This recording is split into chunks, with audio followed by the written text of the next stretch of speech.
Aujourd'hui, on s'attaque à la vitesse d'une masse suspendue à un pendule. L'objectif de l'exercice va être de déterminer la vitesse du solide au point G0 à partir des conditions initiales. L'énoncé nous donne la masse du solide, la longueur du fil, mais aussi l'angle par rapport auquel on lâche le solide sans vitesse initiale. L'énoncé précise aussi que les frottements sont négligés.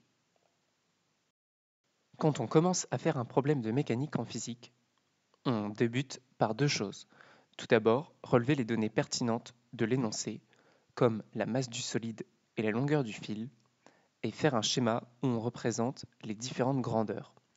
J'ai représenté ici sur le schéma l'angle alpha entre la verticale et le fil du pendule, et les autres données comme la longueur et la masse du solide.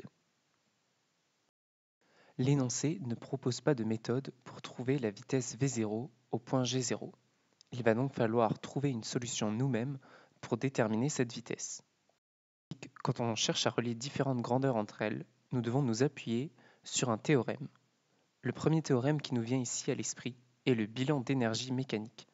En effet, on souhaite relier la position du solide à son instant initial à sa vitesse à l'instant final. Or, le théorème du bilan d'énergie mécanique nous permet d'utiliser la vitesse dans un membre de l'équation et la position dans l'autre. Afin d'appliquer plus tard ce théorème, on commence par calculer l'énergie mécanique à l'instant initial.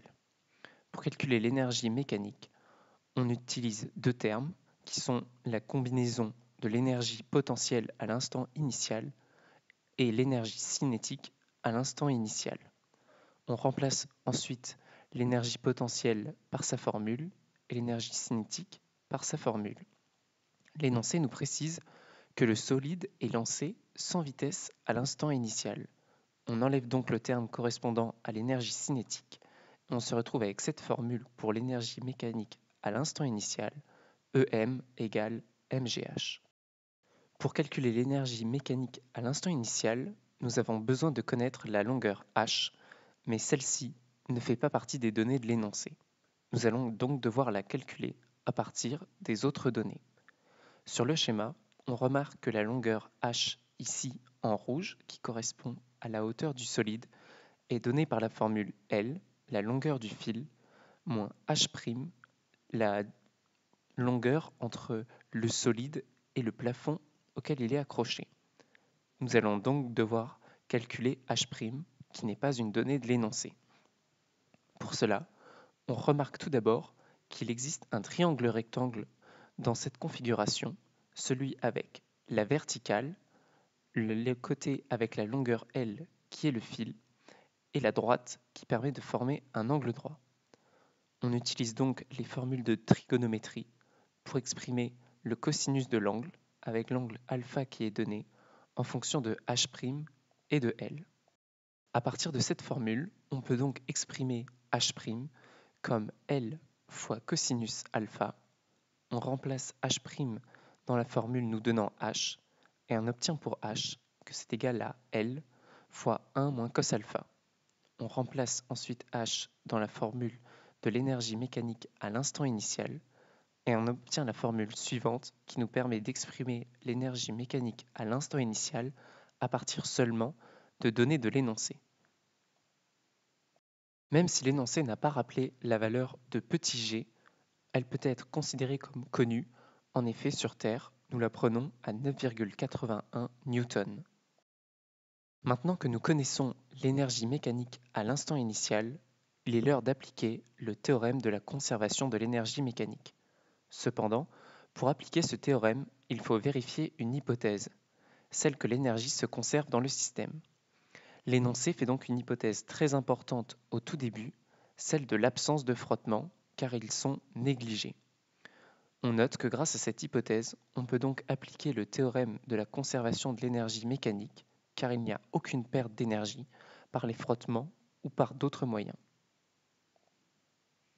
On dit que l'énergie mécanique se conserve et l'énergie mécanique à l'instant initial est égale à l'énergie mécanique à l'instant final.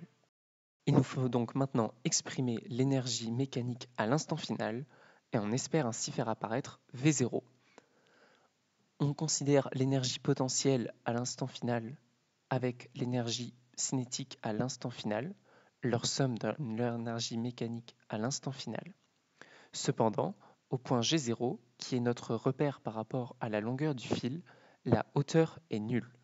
Donc le terme de l'énergie potentielle est nul. Il reste seulement l'énergie cinétique à l'instant final.